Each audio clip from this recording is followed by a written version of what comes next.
At 8:45 on a Tuesday morning, the bell rings and Bulfinch Hall comes alive with noise.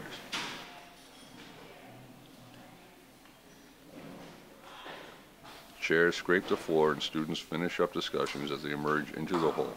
Their footsteps sound on the tile and wooden floors. Home to the English department of Phillips Academy, Andover, Bulfinch Hall is almost 200 years old and has a long history with the school.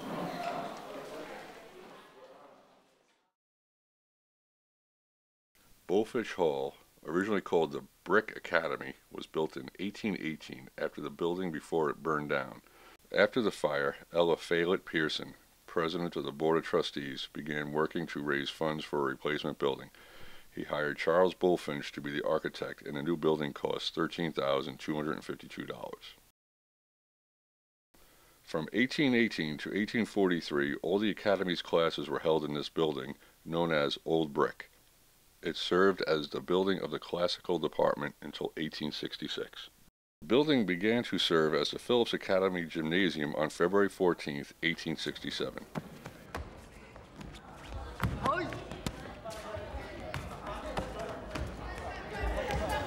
The gym's condition was not up to standard, and in October 1867, a Philippian article stated, "One of the most desolate-looking structures on Andover Hill is the gymnasium, and forlorn appearance of its outside is only too truly indicative of its condition within."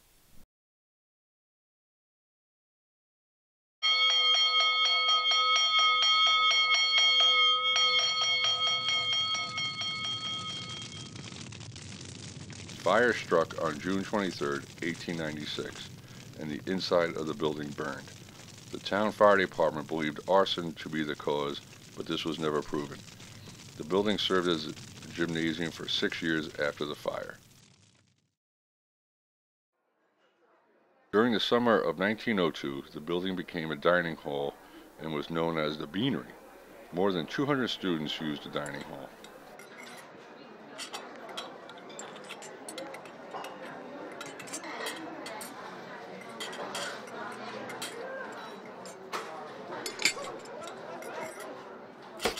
In 1930, Commons was built and the Beanery stopped functioning as a dining hall. After Edward Harkness donated a gift to the school, the building was remodeled in 1936. The remodeled building was dedicated on May 15, 1937, and was renamed Bulfinch Hall. Bulfinch became the home of the English department. The building underwent additional renovations in the summer of 1984 and in 1987. Today, Bulfinch Hall still serves as the home of the Phillips Academy English department. Students of all ages use the space to pursue their English endeavors. The building's rich history is appreciated by today's students and faculty. And so it's a beautiful building. The rooms are big with high ceilings. I think that there's a feeling in the building that students have been coming here for a long time, you know, and been in these classrooms doing English for, you know, hundreds of years, even though the building's not that old. But I think there's a sense of the history, and that has to, of the building and who's been here, and that has to do with the architecture, the high ceilings, the big windows, big beautiful windows, and it's just got a feeling of, it's got a literary feeling to it, I think.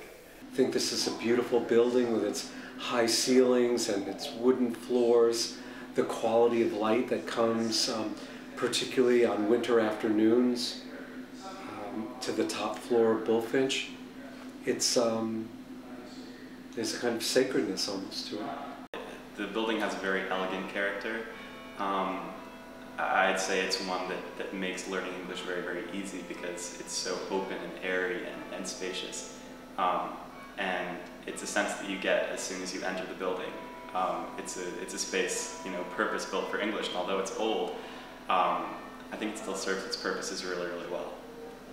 When I think of Bulfinch, I think of a very old building on campus with small classrooms, either with small desks in a circle or a large table, fostering a discussion-based class, which English is. So I guess the character would just be a building that's meant for group discussion as a class.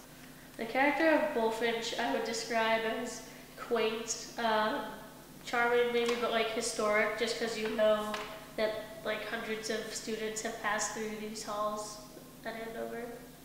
So my favorite part of Bulfinch would probably be the main lobby area with the tiled floors and the portraits on the wall. And I guess this part sticks out to me because lower year, in my English class, we spent a class period going through the portraits and talking about the people in them. So I guess just kind of when you walk into the building, I like that area as a lobby and a space. I guess if there were one part of the building that I would want to preserve in its entirety, or almost in its entirety, it would probably be the lobby. I just love, I kind of like the pink styling, and I love the floors as well. It's another part of the building that makes you feel as if you're entering a previous century in a good way. I like the debate room. I would say that's my favorite part of Bulfinch, just because it seems all like it could be in a movie almost. It's very cool. I would describe the building's character, I don't know, there's a kind of awe.